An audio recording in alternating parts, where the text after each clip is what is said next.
شهر رمضان الذي أنزل فيه القرآن هدى للناس وبينات من الهدى والفرقان فمن شهد منكم الشهر فليصمه ومن كان أعوذ بالله من الشيطان الرجيم بسم الله الرحمن الرحيم أشهد أن لا إله إلا الله وحده لا شريك له وأشهد أن محمدا عبده ورسوله وبعد.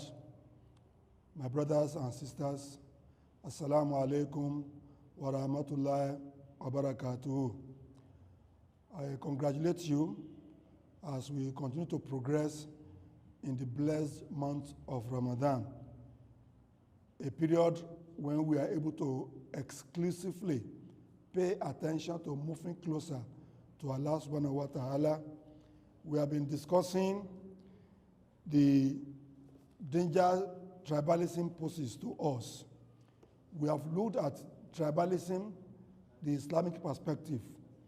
We have looked at the dangers of tribalism as it opens our fault lines, creates cleavages, and make us very, very easy prey to the enemy. Today we are going to continue. How did we get here? And I'm going to open my discourse again by the same verse of the Quran in Surah Al-Hujurat, which I expect that very soon most of us must have been able to memorize. A'udhu billahi minash shaitanir rajim. Bismillahir rahmanir rahim. Ya ayyuhan nas, inna khalaqnakum min dhakari wa untha وَجَعَلْنَاكُمْ شُعُوبًا وَقَبَائِلَ لِتَعَارَفُوا إِنَّ أَكْرَمَكُمْ عِندَ اللَّهِ أَتْقَاكُمْ إِنَّ اللَّهَ عَلِيمٌ خَبِيرٌ. O mankind, Allah calls all of us, not just the Muslims. We created you all from a single pair of a male and a female, that is Adam and Hawa, and made you into nations and tribes. You can be Yoruba, Fulani, Efiki, Udoma, and so on and so forth. What is the essence? That ye may know each other. Not that ye may despise each other. Verily, the most honored of you in the sight of Allah is he who is most righteous of you, and Allah has full knowledge and is well acquainted with all things.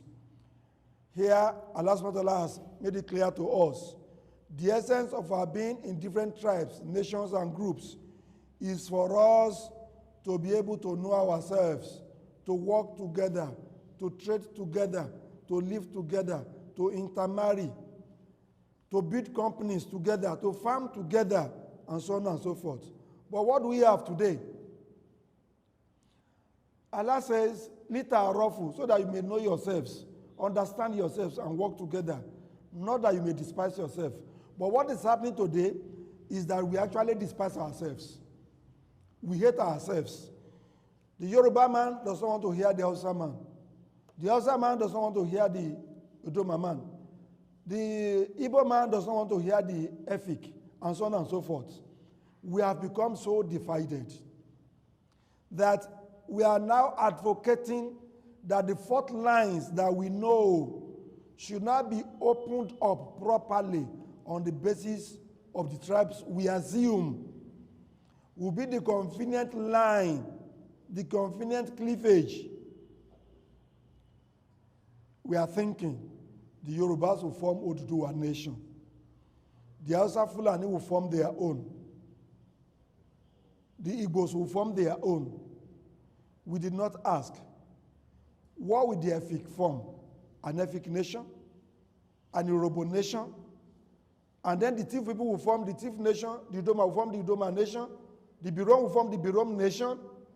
To how many nations are we breaking the country? What has brought us to this level? Why are we thinking like this? Yes, there is a reason. Unless we understand that reason properly, we will not be able to treat it.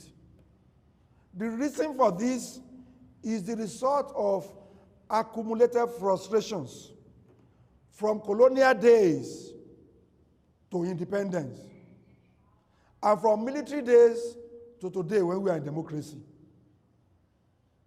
we have always had problem with governance. We complained it was colonial master. The colonial master left, we had independence. We fought ourselves. We started having coup d'etat. We killed ourselves.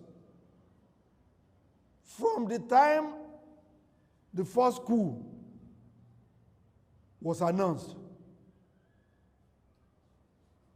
we have continued in the same crisis. And what are these problems?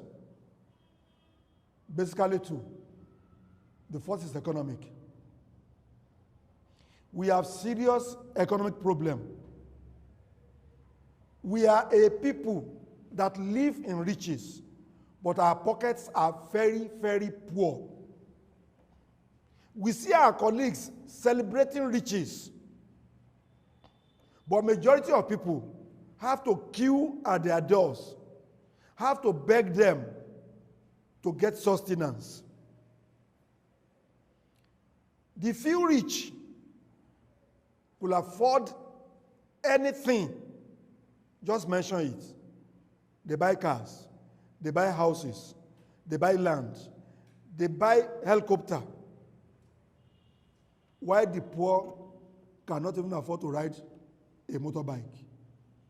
Even a bicycle is difficult. When situations continue like this, emotions are pent up. And automatically, the other side of love is hatred. Because when that emotion pents up and reaches up to the ceiling, in desperation, you cannot escape, you can go nowhere. You start to hate the situation. From hating the situation, you start to hate the people. And unfortunately, some people just come and take over your thinking. Your problem has been created by the Hausas, by the Fulanis, by the Yorubas, by the Igbos. And then you accept that from them. You become their foot soldier and you start fighting. This is wrong. Yes, we have economic problem. We have our challenges. We have petroleum in large quantity. We built refineries that are no longer operating. Yet we have had government over the years. The turnaround maintenance required by our refineries were not carried out. Today we don't trust our own products. I remember visiting our free trade zone in Calabar, and I saw a factory where shirts were being produced. Very good ones. But there was a problem. The manager told me, look at the label on this shirt. The label was FRN. That should translate to Federal Republic of Nigeria. Very good. I was very happy. The manager laughed. Said, no, it's actually Federal Republic of Nigeria. But Nigerians patronize this because when they see FRN, they think it is from France. If they were to know that this is a Nigerian product, they will not buy. They will not patronize. They will not buy. That is the situation we find ourselves. That's the reality we are facing. Is that correct? It is not. So we have gotten to the situation where the common man could not feed. They could not eat. And you have a situation where, because of this, people are suffering, people are pauperized. There was a time we had our culture, we had our values. I remember a common story I do tell people to reflect the values, the culture of our fathers. As a young journalist, I listened to the late Professor Sam Aluko, where he told the story of what happened to him when he bought a car. And he took the car home, a new car, as a young graduate. People celebrated with him, and then by evening, when he was going to sleep, his father called him and told him that, young man, you have visitors. And when he came out, he met all the leaders of the compound. They were seated. And they invited him, come and sit down. Where did you get the money to buy a car? Young graduate. Where did you get the money? And the young man had to rush into the room, brought out the papers, and showed them, this is loan from government. This is loan. The essence of this is, our fathers will ask your source of wealth. Today nobody is asking again. Poverty has killed that sense. Quick money, easy money. And that has given us the second problem. That second problem is insecurity. Insecurity. Insecurity is also related to economic problem. The source of insecurity is partly economic. Too many people are jobless. They don't have job. And the devil's workshop is the idle man. It's the mind of the idle man that the devil will work. People go to university, they graduated, but there's no job for them. There used to be days when before we graduated, employers were waiting on the day, they know the day you are going to write your final paper. They were waiting in front of the halls. With new cars, what we call tier rubber. As you come out, they employ you. You have not even received the result of your exam. They are giving you employment. It's no longer like that. You can now have a graduate of 10 years without job. I once met a graduate at Obalende, carrying some stuff on his head, and I stopped him. Interestingly, he graduated first class from his university. A first class graduate having no job. How do you handle it? These are the things breeding insecurity. Then when you now see your colleagues suddenly spending money, free money, then people rush to kidnapping, ritual killing, senseless killing, terrorism, all in the name of making money. Where do they get all this? It is because the nation seems to be unable to hold us together. Why? Politicians have failed. The military failed. The politicians are not doing better. They have all continued to recycle themselves. And they are giving us the same dose of economic poverty and insecurity. And the dose has become so terrible that people find, the common man finds it difficult to think straight. He does not see the danger in killing his fellow man just to gain 5,000 naira, 10,000 naira. You see somebody cocking the gun to kill. A policeman will shoot a driver who has refused to drop 200 naira. That's the reality of what we have come to. These are the things that are encouraging people to think that if we cannot stay together, we must break up. But that is never a solution. The people you are listening to, you must understand, they are also politicians. Unfortunately, they are failed politicians. They are people who may not even be able to win a vote in their father's house because of their own mannerism. But they come to you as champions. Or they employ political thugs, give them money to cause crisis.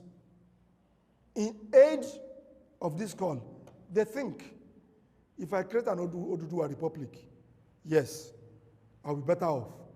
You are dreaming. If I create a Danfodio state, I'll be better off. You are dreaming. Don't forget, is all the political parties we have their people in all the regions. You have them in the north, you have them in the west, you have them in the east. You have them in all other geopolitical states. Whether you talk of south-south, north-central, you have all the political parties there. If you zero yourself on the southwest, for example, Afenifere will not work with some people. Where do you go when you create Oduduwa State? You force them to become together? No. You have only brought the problem closer home. We must not allow the failure of the politicians to take away our brain. These politicians and their thugs, they are willing to pull the roof down on our heads because they have lost out. It does not mean that they are going to win in their self-proclaimed enclaves. They may still be losers. What we should all now struggle for is to seek for good governance, to ensure that people we send forth, the people we ask to represent us, are people who will speak for us, are people who will represent us, are people who will look at our mind, understand our cry, know where the shoe is paining us. But for as long as you vote based on a dollar of 2,000 naira, 5,000 naira, or even in some cases 50,000 naira, then we'll continue to get this. Even when you get to your enclave, when you create it, if you continue to vote for people based on what they give you, you must know that they are quickly going back to recoup. And in that situation, they cannot even remember your interest. So instead of calling for us to break it up, no, let us all work together to build it together, to make it work. Let us stop putting people who do not have our interest. Let us ensure that we put people who have our interests in their mind. Assalamu alaikum wa rahmatullahi wa barakatuh.